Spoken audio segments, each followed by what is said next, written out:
дека Бог е три личности во една природа. Ваквото учење на православната црква не е настанато уште од времето на Господа Исуса Христа, односно не го добива ваквиот облик уште од тоа време.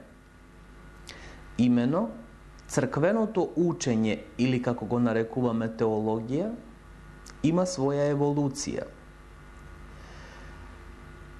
Најважно при формирањето на таа теологија е соборноста на црквата и учењето кое го изразува таа соборност на црквата.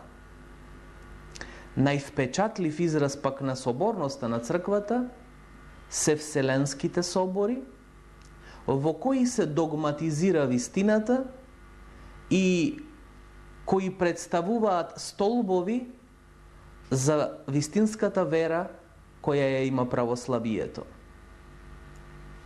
Така и за учењето за Светата Троица, дека Бог е Троица, а сепак една суштина, потребно било да се соберат оците од сите краишта на Вселената докаде било мисионарено христијанството во тоа време и да ја одогматат вистината за Светата Троица.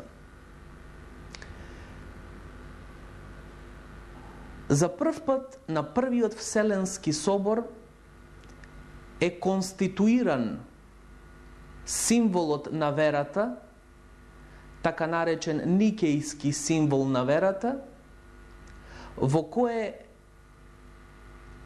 Светата Троица се поистоветува со едниот Бог Отец во кого што веруваме.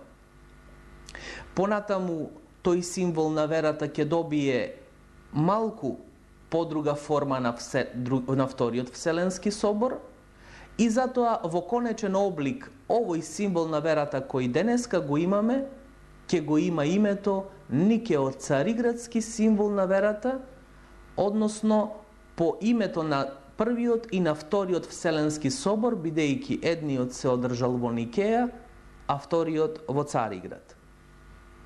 Но што е она што е важно Вселенски собори во кои е одогматена вистината за Светата Троица?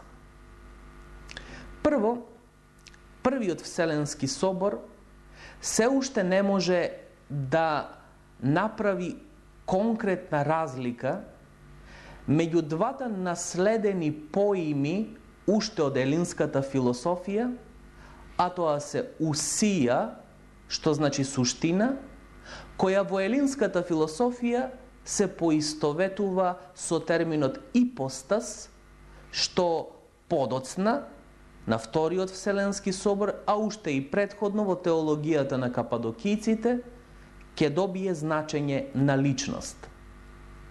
Значи, во периодот на првиот Вселенски собор, зборуваме значи за 325-та година, од прилика после раѓањето Христово, не може да се каже дека Бог е една суштина и три личности, бидејќи името личност се уште има една конотација да звучи еретички, бидејќи таква конотација добила во учењето на Савелий, кој вели дека Бог е еден затоа што е една неговата суштина, а трите личности негови значат три улоги кои тој ги има во историјата, во икономијата.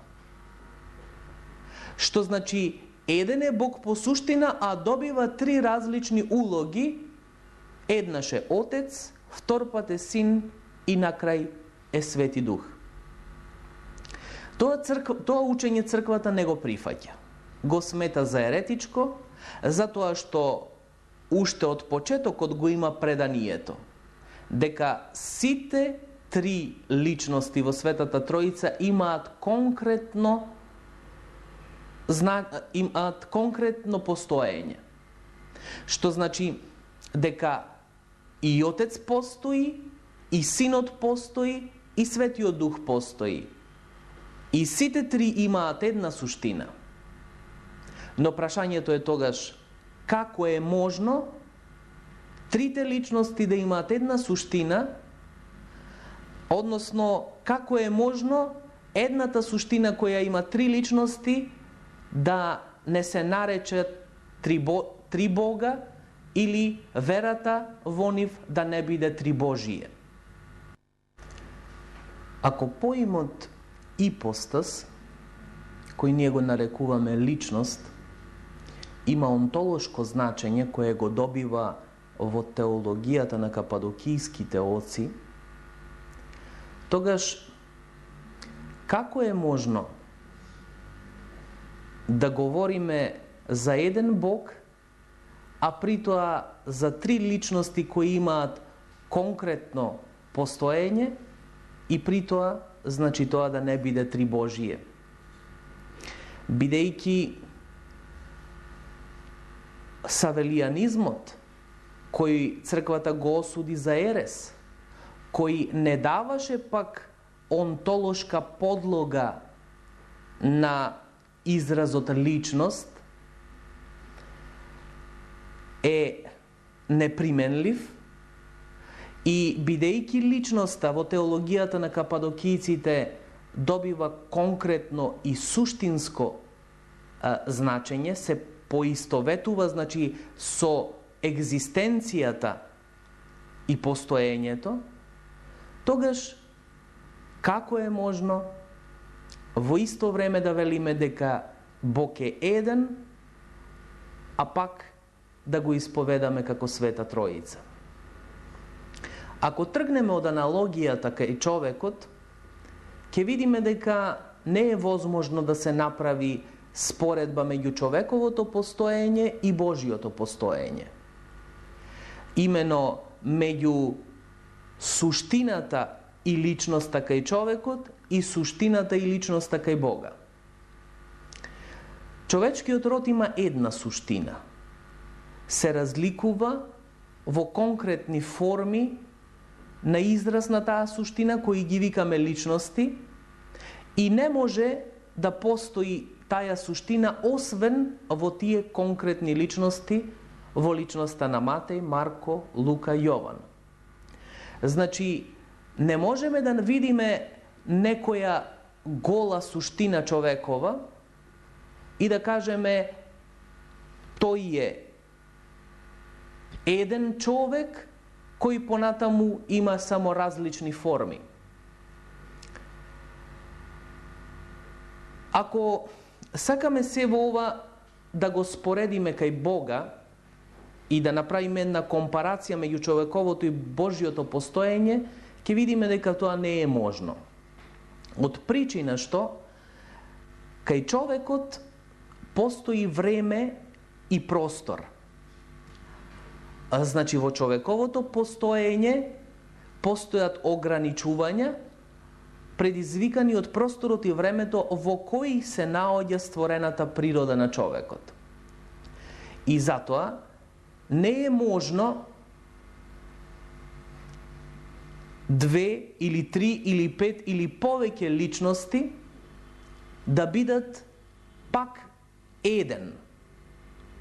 Проблемот на многуте и едниот не е проблем кој настанува сега, нити кој настанува во периодот кога се создава христијанството, туку проблемот на едниот и многуте е проблем познат уште од елинската философија, многу значи поодамна, и останува нерешен за истата таа философија, бидејќи никој не може да најде решение како е можно многуте да бидат еден и едниот да биде во многуте. И ако се тргне по ваквата, значи, природна аналогија по која сега анализираме, не може да се стигне до тоа како е можно многуте да бидат еден. Бидејќи времето и просторот не разделува. Времето и просторот не прави да бидеме разделени еден од друг. Никогаш не може во исто време да почнале да постојат и таткото и неговото дете во овие наши услови на простор и време во кои живееме. Секогаш таткото или родителот му претходи на неговиот следбеник. Но во Божиото постоење нема простор и време. Што значи Бог не е ограничен со просторот и со времето. Нема затоа ни делба просторна и времена во личностите на Бога. Затоа не може да се прави ниту делба во единството на трите личности на Бога. Отец вистина го раѓа синот и тој е оној кој го исходи Духот Свети. Но тоа не го чини да биде временски пред синот и пред Духот Свети, бидејќи нема време и нема простор во Бога. Бог е вечен. Што значи постои Отец и постои Синот и постои Духот Свети. И тука не можеме да измислуваме време, затоа што се надвор од времето и надвор од просторот. Значи, таа аналогија што ја зедовме со повеќето личности или повеќето конкретни битија кај нас луѓето кои припаѓаат на една суштина на човечкиот род, не може да биде аналогна за по неа да оформиме учење како Бог постои. Бог не постои на ист начин на кој постои човекот. Но сепак, аналогијата ни помага да стигнеме да го објаснуваме начинот на Божјото постоење кој тој сам ни го открил, бидејќи човекот не може сам да стигне да го открие начинот на Божјото постоење ако Бог претходно истиот не му го открил. А што Бог ни открил?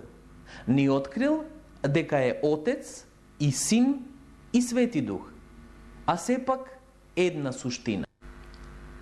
Сепак не треба да се заборави дека Бог е една голема тајна за нас луѓето. Не треба да очекуваме и дека до крај ќе ја исцрпиме таа тајна. Не треба да очекуваме, значи, дека се ќе објасниме за начинот на Божјото постоење. Но од друга страна не треба априори да отфрлиме дека не е можно да го откриеме начинот на Божјото постоење, бидејќи самиот Бог тоа ни го открил. И потребно е истото да го знаеме, затоа што има екзистенцијални последици по човековото постоење и постоењето на светот. Многу е важно да знаеме како Бог постои, за да можеме нашиот начин на постоење да го уподобиме на Божјиот, ако сакаме да имаме живот вечни и вечно постоење.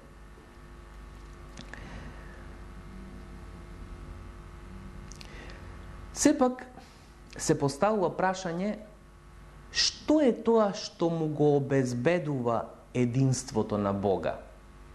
Личноста или суштината?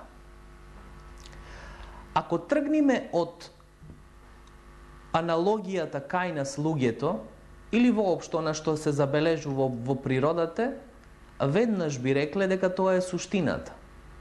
Затоа што кај нас луѓето или кај другите видови кои постојат во светот на животни или растенија, суштината е таа една која ја велиме, која се протега низ времето и просторот, а пак конкретноста е во личностите и таа е менлива и не може да биде една, туку има повеќе форми, односно повеќе броеви. Значи, кај нас луѓето се мисли дека претходи суштината.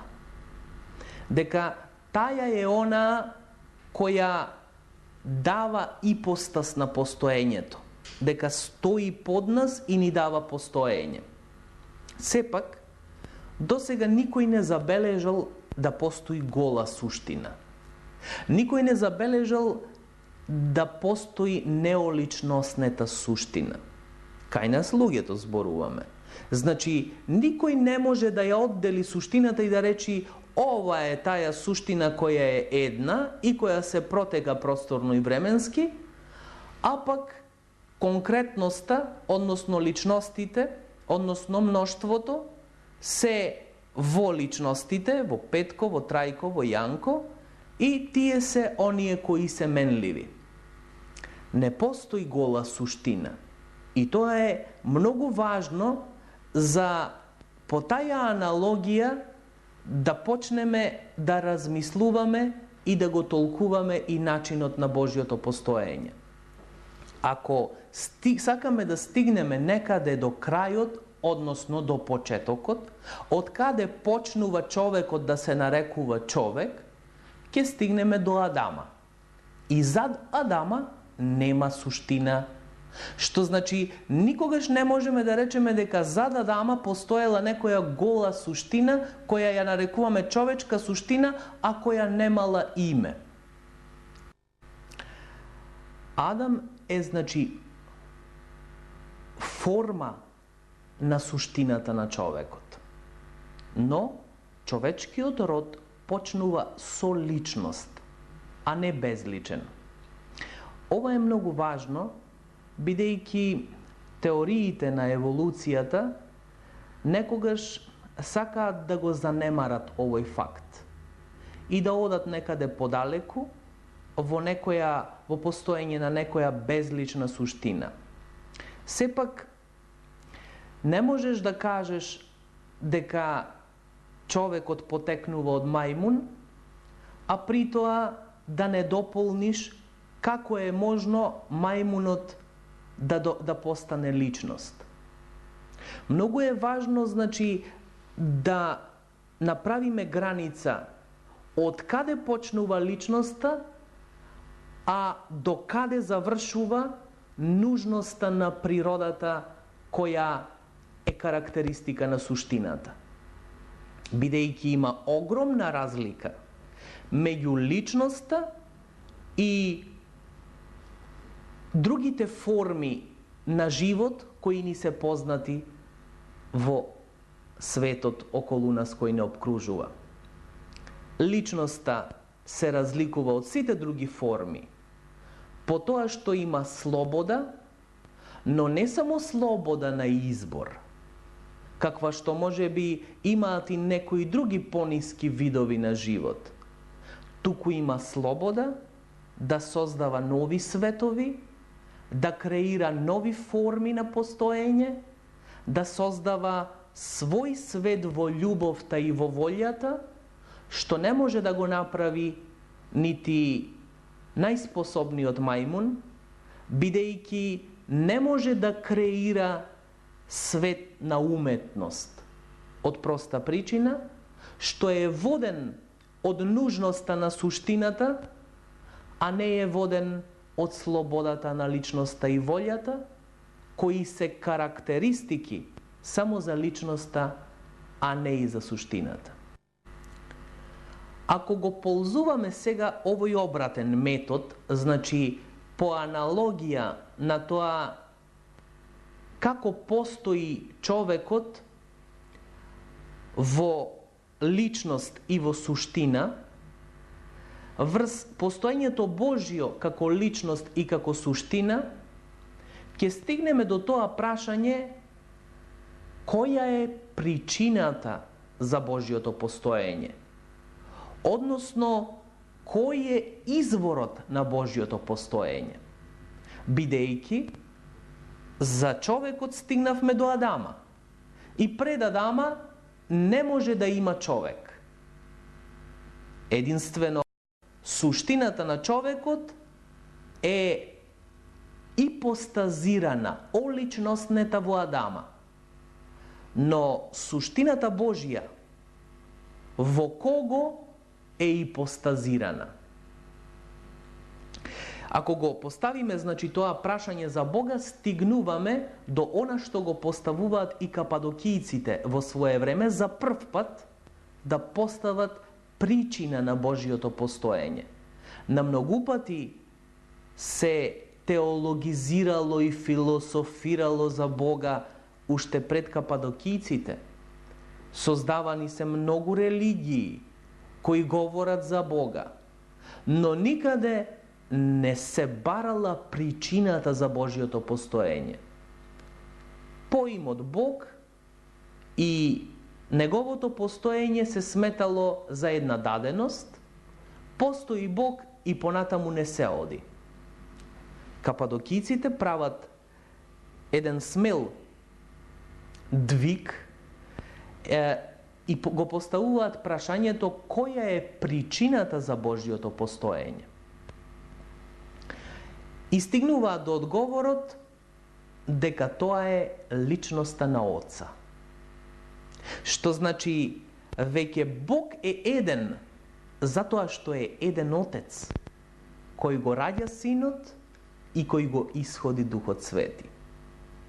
Не е Бог еден затоа што е една неговата суштина, туку Бог е еден затоа што е еден Отец кој го раѓа Синот и кој го исходи Духот Свети.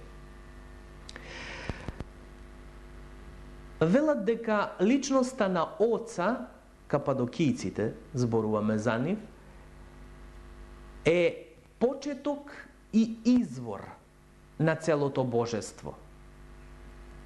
Што значи дека Бог, Отец, е тој кој е почеток на Синот и на Духот Свети.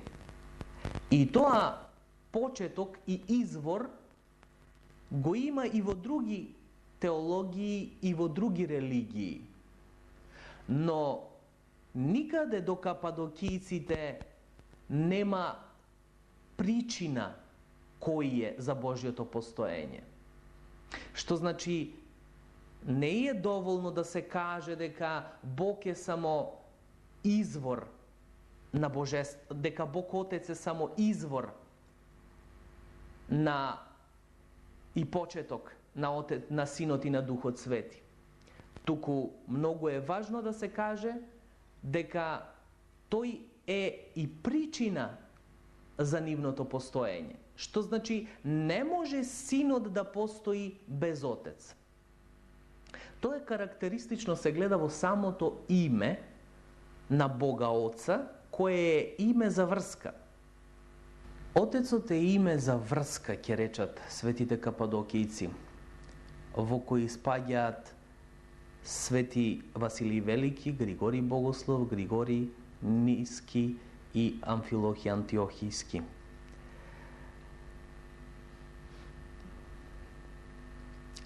Дека е име за врска се гледа од самото негово име, кое предпоставува да биде нечии Отец. А тоа е Отец на Синот.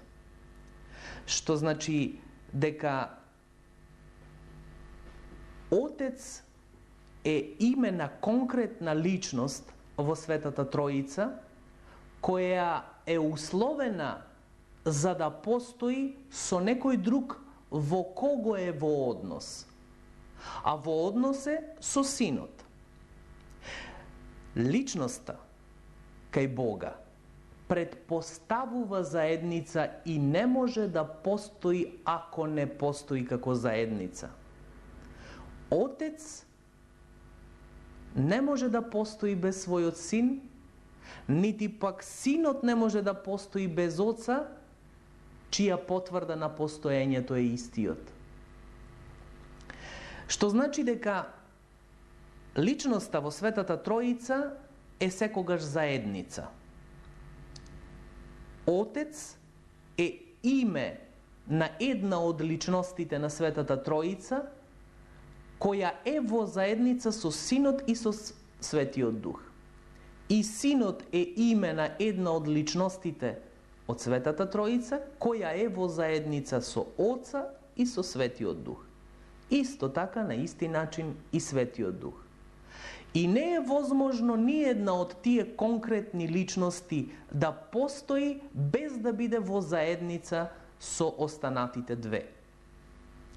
Но, ако одиме сега до онаа причина, до она што представува причина за Божјото постоење, ќе стигнеме не до суштината која е една во Бога, туку до едниот Отец, кој е причина за постоењето на Синот и постоењето на Светиот Дух. И го одговораме она можеби најважно прашање во Божјото постоење и во начинот на неговото постоење, дека не е Бог еден затоа што е една неговата суштина, туку Бог е еден затоа што е еден Отец кој го раѓа Синот и кој го исходи Духот Свети.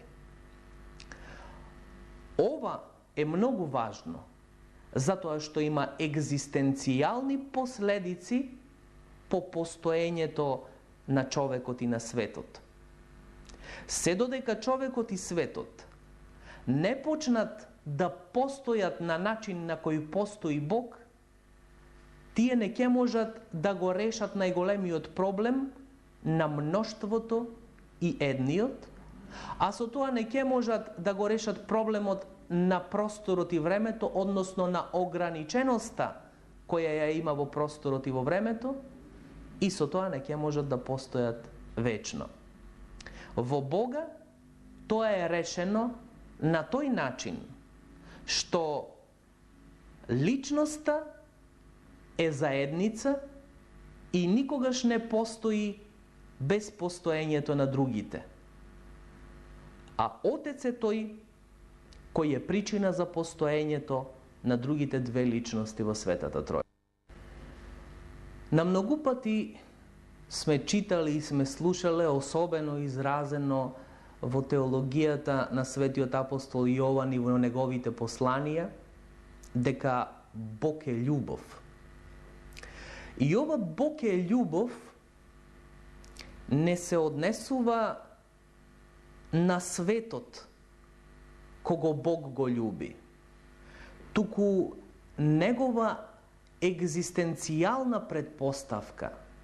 Љубовта е Божја екзистенцијална предпоставка. Бог може да постои само ако е љубов. Бидејќи љубовта се поистоветува со слободата, тогаш Бог може да постои само ако е слободен. А како е можно да биде слободен ако неговите личности или неговото постоење е производ на суштината која нужно произведува? Значи, очигледно и по овој начин стигнуваме дека не е суштината таја која ги произведува личностите, туку личностите се тие кои ја ипостазираат суштината и даваат подмет на суштината или стојат под суштината за таја да не постои гола. И бидејќи љубовта е начин на Божјото постоење, и бидејќи љубовта се поистоветува со слободата, а бидејќи Бог е личност, тоа личноста се поистоветува со слободата и со љубовта. Што значи, кога велиме дека Бог е триличносен, велиме во исто време дека е и љубов, дека е и слобода. Затоа што личноста во Божјата заедница предпоставува љубов и предпоставува слобода. Никако и од ниеден начин Бог Отец не е принуден да го роди Синот и да го исходи Духот Свети.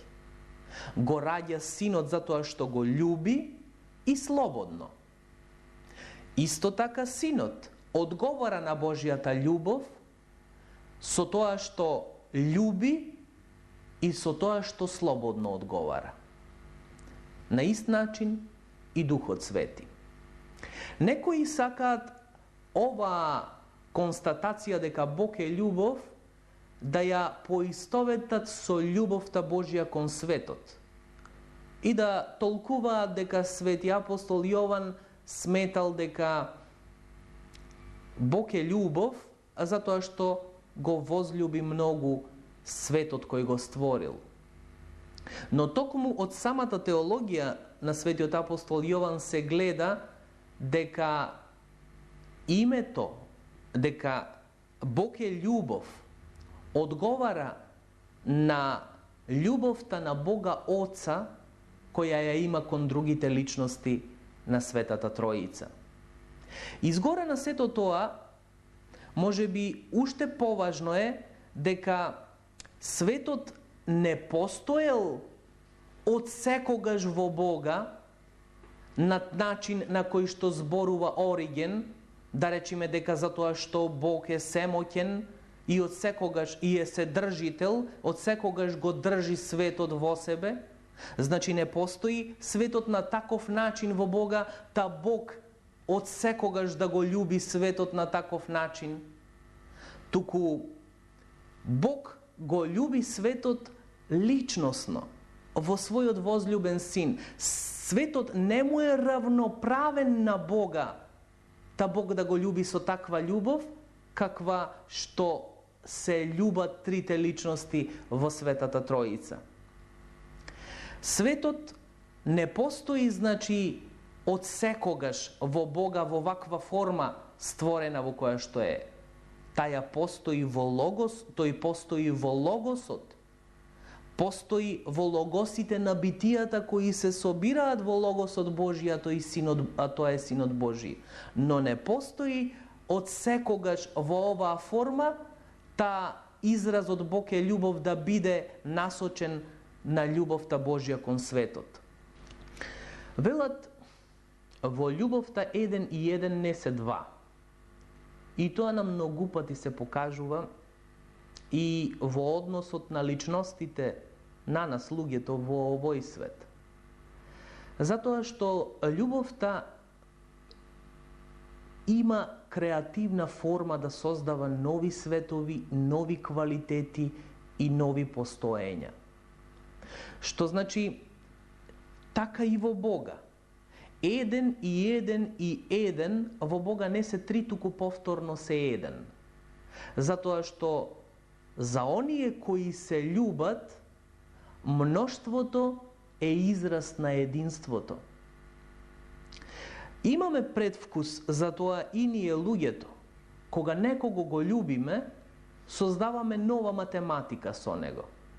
Затоа што таа математика која важи во причинско-последичните односи во објективната реалност во која што постоиме, не важи во љубовта која имаме со некого.